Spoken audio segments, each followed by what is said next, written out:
It's me, Brosi King, and welcome back to Hat or Rat. Today we'll be reviewing episode 7 of Canada's Drag Race Season 2. Our queens were challenged to tell some jokes in the roast of Brooke Lynn-Hytes, and on the runway, the category was Dungeons and Drag Queens. Today we'll be ranking the queens based on how I thought they did overall in today's episode, roast and runway considered. And my god, was this episode a wild ride from start to finish. Can't wait to break it down with you, but first, a quick message from today's video sponsor, Mr. Mr is a free service that prescribes PrEP online and delivers it right to your door in all 50 states and Puerto Rico. PrEP is a once daily pill that's 99% effective at preventing HIV. With Mr, you can consult securely online with a licensed physician and complete all required PrEP lab STI testing from the comfort of your own home. Stay up to date on your status and get PrEP for free. Now that's what I call a hot deal. Click the link in the description of my video to get started with Mr right now. Thanks Mr for sponsoring today's video. Now let's get this 20-sided die a-rollin'. First up, Kimora Amor into the roast. Wow.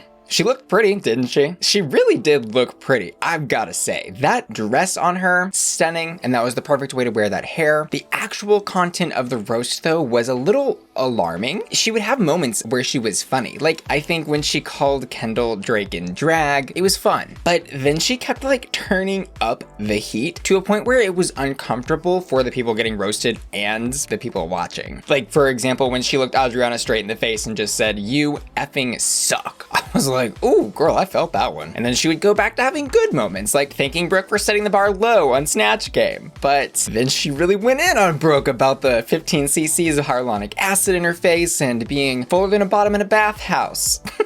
Which, like, actually are funny jokes. But the problem was, like, as she turned up the heat on what she was saying, she wasn't changing her delivery. And ultimately, I think too much of her roast crossed into uncomfortable crossing a line of just being mean territory rather than telling jokes with friends. This roast I'm gonna give a rat. But actually, some of the other roasts were so bad, I didn't think that Kimora would be in the bottom. But she did end up at the bottom of my list and probably in the bottom too as well because of her roast combined with her runway that did leave me wanting a little Amor. Her approach to the runway was very, "That's so Raven." Sorry, I had to say it. It was very Moira Rose and the Croning from Schitt's Creek, you know, what Pythia did a few episodes ago, meets classic pageant. But as the judges pointed out, not all the details were finished. And I think we're just at that point in the competition where top 6 is going to consider more than just if like the idea of a look is good. The judges are going to be holding up that magnifying glass to see if those outfits actually fit and if those eyelashes are glued on properly. I will say for the amount of experience that Kimora has in the drag and pageant world in general, it is sometimes shocking to see how hit and miss she can be on her delivery. Like, I keep thinking about her Deborah Cox runway that she did a couple weeks ago. That was absolutely stunning. Then she has moments like this, and I'm like, this maybe could have spent a little more time in the nest. I'm gonna leave it at a warming up. Next up, our queen of cringe, Gia Metric. Wow. This roast had me laughing harder than I think any roast I've ever watched, ever. Since probably Laganja Estranja. And not because I'm laughing with Laganja or with Gia, but at them. Thank you, Gia. That was really something. My favorite parts of her roast being her awkward introduction, talking about how beautiful she was, and then like she would try to go in with a joke to Brooklyn, like about the face tape, and it didn't really land because it's like, does she actually have face tape showing? I've never personally noticed that. But then she would like go back to talking about herself and how her beauty may not be funny, but gets her a lot of D word, and then spent like 5 minutes just like doing motions about mouths and those body parts. And that's all I can say on this channel. This God-loving Christian straight channel. I also loved at the end when she goes, "Miss Brooklyn, let me talk about your face. Pardon me, your new face. It reminds me of one of those pussycat wall clocks made of the hard, cheap plastic. And all the way it moves, it's like wonky, shifty eyes. It's like, did you smell burnt toast? Yo, bitch." And the weird thing was like, she was saying some things just as rude as like Kimora was, but her delivery was so hesitant and scared of saying it that it just made it cringy. Anyway, this roast was a rat, but I will be rewatching it many a time over. I really do think the way she slithered all over the runway tonight though saved her a bit, at least in my eyes. She's giving me dungeons, drag queens, and little shop of horrors. I mean, horrors. It's a very detailed look. I love the way she painted the bodysuit, giving it that sort of camouflagey look and then attached all those leaf pieces on her appendages. And the mask was, I think, a beautiful touch. She did a great job on this runway, and this is one of my favorite looks from her so far. Gia, this look is hot. Next up, in 4th place tonight, Adriana. Her roast was another one that was a little cringy, but she did land some jokes. Gotta give it to her. Ultimately, I think there was more positive than negative. For example, she made this funny joke about topping and bottoming in the competition because she's been in the top and bottom so much that it hurts, but then she extended it a bit too far when she goes, "Brad, I'm sure you know," which would be really awkward. And then she'd make it funny again by saying something like how destroyed she was, like Gia, Kendall, and Cynthia's trio. Overall, I'd say her roast really is on the cusp of being hot and rot. And although she is a little hard to understand sometimes, as Kimora so eloquently put it, I really don't think that was her problem. I think it really is that she just has a very interesting mind. Tonight, she's giving us a Thierry Mugler recreation, which, I'll be honest, girl, I didn't know that, but I did recognize it as Sasha Bell's fashion dress that she wore on her season. And I thought, wow, not only did Sasha Bell crack the code, but here she is, 10 years later, still inspiring the young minds of Drag Race contestants. And while I do think what Adriana did on the runway is fun, it certainly wasn't original, as Brooke pointed out. Like, if I'm gonna see a look from a famous runway, I need to see the exact garment plucked from the fashion house, or I need to see a really creative recreation. But she still looks good in the look, it met the brief, so I'm gonna give this, again, on the cusp of being hot. And next up, God, Canada is the gift that just keeps on giving. This roast was just so full of cringe content, and there is nothing more that I love in this world than cringe content. Pythia's roast. To her credit, I do think that she wrote some funny jokes, but she was very awkward in her delivery, which surprised me because she gave a really funny Snatch Game performance. And that considered, I was even more surprised when she later was telling the judges that she's somebody who doesn't get comedy and has to look up jokes. I was like, girl, are you like trying to pull somebody's leg? Are you being serious? Was her Snatch Game performance not intended to be funny? I don't know. That's a thinker right there. But the roast wasn't good. Sorry. It's a rot. On the other hand though, her runway, wow. If there ever was a runway that could save somebody from the bottom two, this was it. This was one of the most interesting things I've ever seen on the Drag Race runway. She was giving me Little Miss Muffet set on her tuffet when she walked out to the runway, rips off the back of the dress, and bam, she's a fucking centaur. Get out of here. Her roast may have not gone up in flames tonight, but this runway is hot.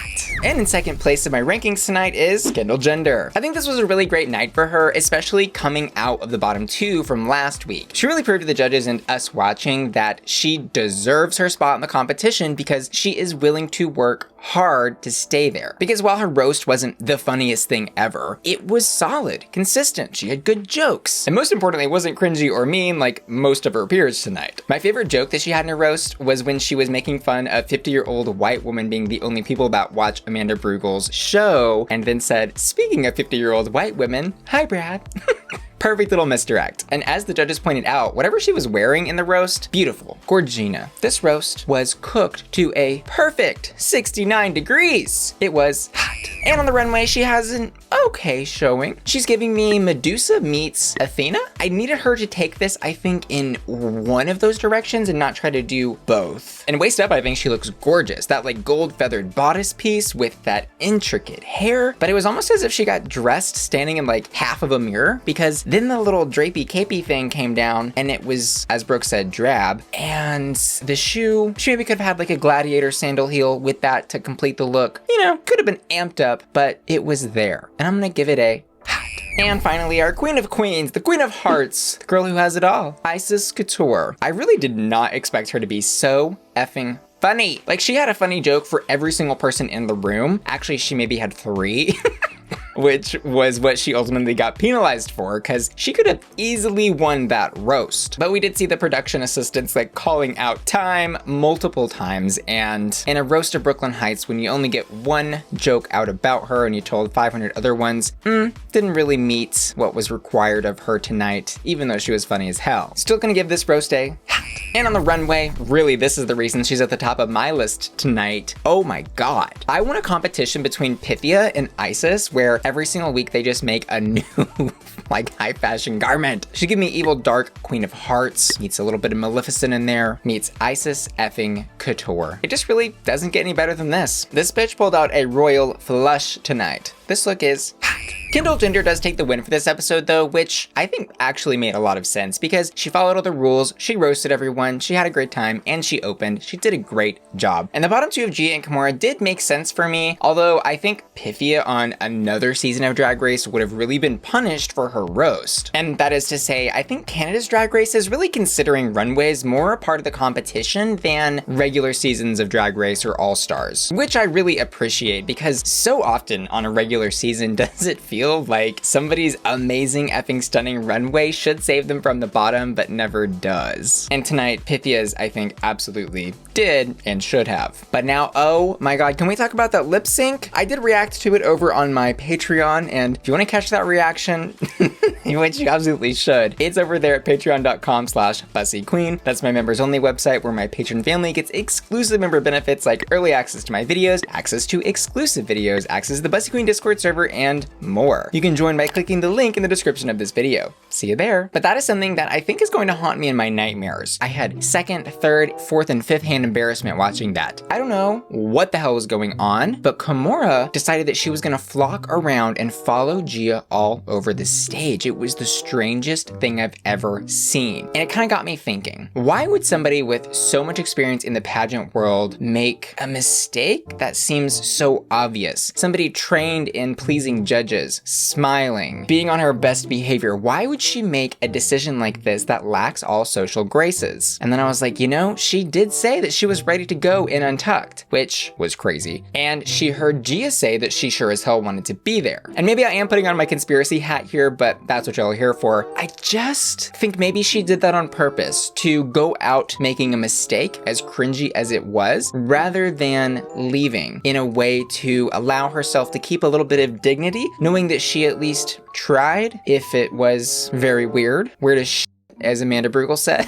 I don't know, maybe she really did do that in all earnesty of the performance. I don't know. Y'all gotta let me know in the comments below what y'all thought. Did she do it to get eliminated, or did she do it thinking that that was gonna be a good lip sync? The jury is still out. Is the jury hung though? Mom, I guess Gia can let us know because that beauty gets her a lot of and she's gagging on it. Oh my god.